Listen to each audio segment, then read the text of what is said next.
1 ദിനവൃത്താന്തം 4-ാം അധ്യായം 1 മുതലുള്ള വാക്യങ്ങൾ. യഹൂദയുടെ പുത്രന്മാർ പേരസ്, ഹെസ്രോൻ, കർമ്മി, ഹൂർ, ശോബൽ. ശോബലിന്റെ മകനായ രേയാവ് യഹത്തിനെ ജനിപ്പിച്ചു. യഹത്ത് അഹുമായിയെയും ലാഹദിനെയും ജനിപ്പിച്ചു. ഇവർ സോരത്യരുടെ കുലങ്ങൾ. ഏലാമിന്റെ അപ്പനിൽ നിന്ന് ഉത്ഭവിച്ചവർ ഇവർ: ഇസ്രയേൽ, ഇശ്മ, ഇബ്ദാശ്. അവരുടെ സഹോദരിക്ക് ഹെസലോൽപിനി എന്നു പേർ.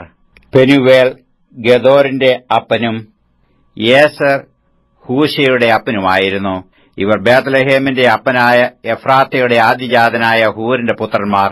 തെക്കോവയുടെ അപ്പനായ അശ്ഹൂരിന് ഹേല, നായാര എന്ന് 2 ഭാര്യമാർ ഉണ്ടായിരുന്നു.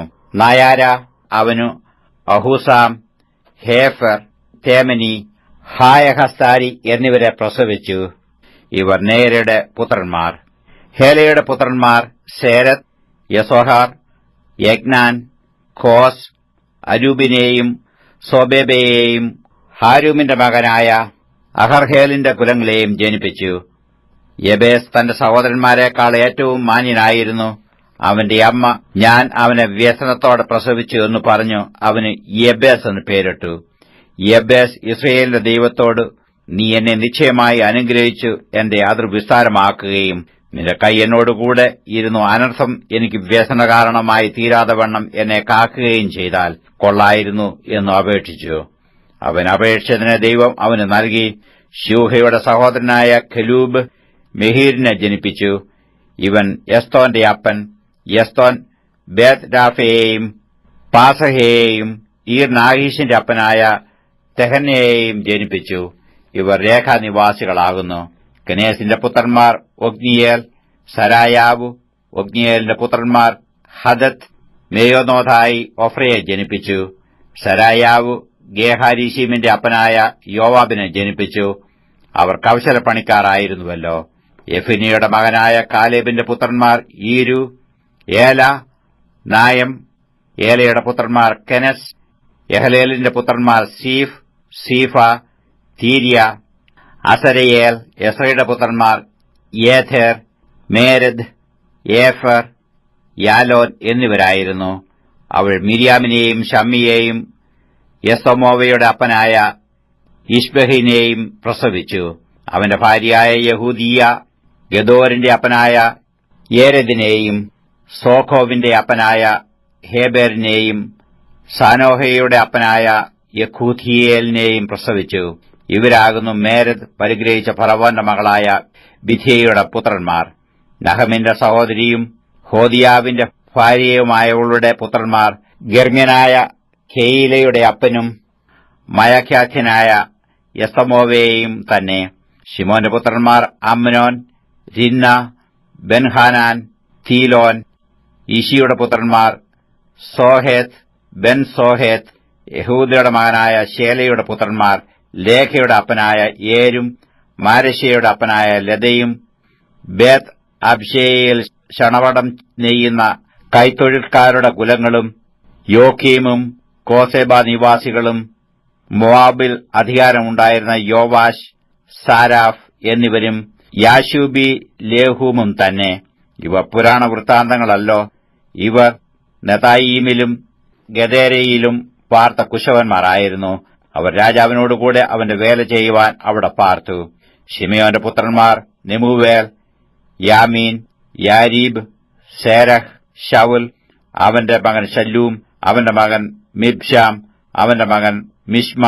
മിഷ്മയുടെ പുത്രന്മാർ അവന്റെ മകൻ ഹമൂവേൽ, അവന്റെ മകൻ സക്കൂർ, അവന്റെ മകൻ ശിമയി. ശിമയിക്ക് 16 പുത്രന്മാരും 6 പുത്രിമാരും ഉണ്ടായിരുന്നു. എങ്കിലും അവന്റെ സഹോദരന്മാർക്ക് അധികം മക്കളില്ലായകയാൽ അവരുടെ കുലമെല്ലാം യഹൂദ മക്കളോളം വർദ്ധിച്ചില്ല. അവർ ബേർഷേബയിലും മോലാദയിലും ഹസർ ശുവാലിലും ബിൽഹയിലും ഏസേമിലും തോലാദിലും ബെഥുവേലിലും ഹെർമോയിലും സിക്ലാഗിലും ബേത്ത് മർക്കാബോത്തിലും ഹസർ സുസീമിലും ബേത്ത് ബിരിയിലും ശൈരീമിലും പാർത്തു. ഇവ ദാവീദിന്റെ വാഴ്ച വരെ അവരുടെ പട്ടണങ്ങളായിരുന്നു. അവരുടെ ഗ്രാമങ്ങൾ ഏതാം, അയീൻ, റിമ്മോൻ, തോഖേൻ, ആശാൻ, ഇങ്ങനെ 5 പട്ടണവും ഈ പട്ടണങ്ങളുടെ ചുറ്റും ബാൽ വരെ അവയ്ക്കുള്ള സകല ഗ്രാമങ്ങളും തന്നെ. ഇവ അവരുടെ വാസസ്ഥലങ്ങൾ. അവർക്ക് സ്വന്തം വംശാവലിയും ഉണ്ടായിരുന്നു. മേശോബാബ്, യംലേഖ്, അമസ്യാവിന്റെ മകനായ യോശ, യോവേൽ, അസിയേലിന്റെ മകനായ സെരായാവിന്റെ മകനായ യോശിബ്യാവിന്റെ മകനായ യേഹു, എല്യോവേനായി, യെയാഖോബ, യശോഹായാവു, അസായാവു, അദീയേൽ, ഇസിമിയേർ, ബെനായാവു, ശെമയാവിന്റെ മകനായ ശിമ്രിയുടെ മകനായ യദായാവിന്റെ മകനായ അല്ലോന്റെ മകനായ ശിഫിയുടെ മകനായ സീസ. പേർവിവരം പറഞ്ഞിരിക്കുന്ന ഇവർ തങ്ങളുടെ കുലങ്ങളിൽ പ്രഭുക്കന്മാരായിരുന്നു. അവരുടെ പിതൃഭവനങ്ങൾ ഏറ്റവും വർദ്ധിച്ചിരുന്നു. അവർ തങ്ങളുടെ ആട്ടിൻകൂട്ടങ്ങൾക്ക് മേച്ചിൽ തിരയേണ്ടതിന് ഗദോർ പ്രവേശനത്തോളം താഴ്വരയുടെ കിഴക്കുവശം വരെ യാത്ര ചെയ്തു. അവർ പുഷ്ടിയുള്ളതും നല്ലതുമായ മേച്ചൽ കണ്ടെത്തി. ദേശം വിസ്താരവും സ്വസ്ഥതയും സമാധാനവും ഉള്ളതായിരുന്നു. അവിടുത്തെ പൂർവ്വനിവാസികൾ ഹാം വംശക്കാരായിരുന്നു. പേർവിവരം എഴുതിയിരിക്കുന്ന ഇവർ യഹൂദ്യ രാജാവായ ഹിസ്കിയാവിന്റെ കാലത്ത് അവിടെ ചെന്നു അവരുടെ കൂടാരങ്ങളെയും അവിടെ ഉണ്ടായിരുന്ന മെയ്യൂന്യരെയും ആക്രമിച്ചു. ഇന്നുവരെ അവർക്ക് നിർമ്മൂലനാശം വരുത്തുകയും അവിടെ തങ്ങളുടെ ആട്ടിൻകൂട്ടങ്ങൾക്ക് മേച്ചിൽ ഉള്ളതുകൊണ്ട് അവർക്ക് പകരം പാർക്കുകയും ചെയ്തു. ശിമയോന്യരായ ഇവരിൽ 500 പേർ ഈശിയുടെ പുത്രന്മാരായ പെലത്യാവു, നേര്യാവു, രഫായാവു, ഉസിയേൽ എന്നീ തലവന്മാരോടുകൂടെ സെയീർ പർവ്വതത്തിലേക്ക് യാത്ര ചെയ്തു. അവർ അമാലേക്യരിൽ ചാടിപ്പോയിരുന്ന ശിഷ്ടജനത്തെ വെട്ടിക്കൊന്നു ഇന്നുവരെ അവിടെ പാർക്കുന്നു.